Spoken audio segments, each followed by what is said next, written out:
Bryant Street Publishing presents Brutal Game by Cara Mckenna. Read for you by Heather Firth.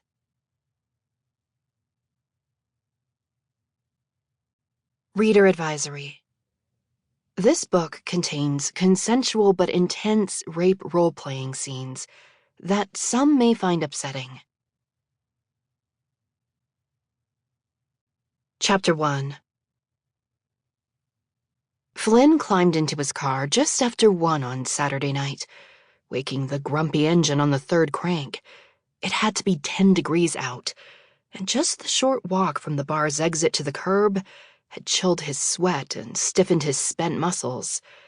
He could feel frost in his hair and an ache growling in his wrists and fingers.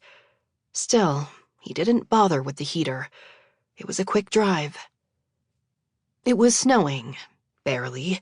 Sick as he was of shoveling, he almost wished for a final storm. It was late February, the charm of New England winter gone with the abandoned skeletons of Christmas trees weeks before.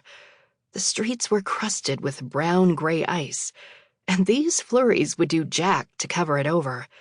Salt and gravel crunched under his tires as he pulled onto the street.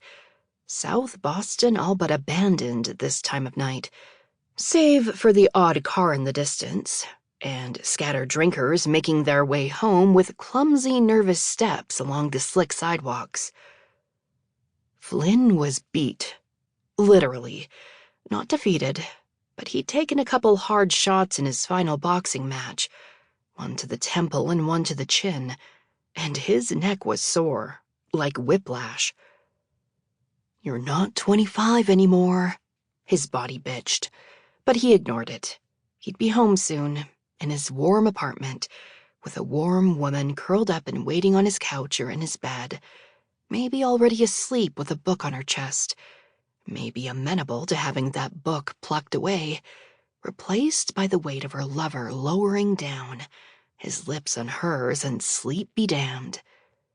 Heat crept through him. Not the radiators doing. It kept the chill at bay as he slammed the car door and headed for his building, a hulking old brick behemoth. Fight nights were Fridays and Saturdays. Laurel nearly always came to one or the other, whichever her waitressing schedule didn't clash with. Tonight she'd worked, and would have finished up around 10. She lived just a few blocks from the tourist trap restaurant she worked at, but she always came to his place on fight nights, letting herself in with her key.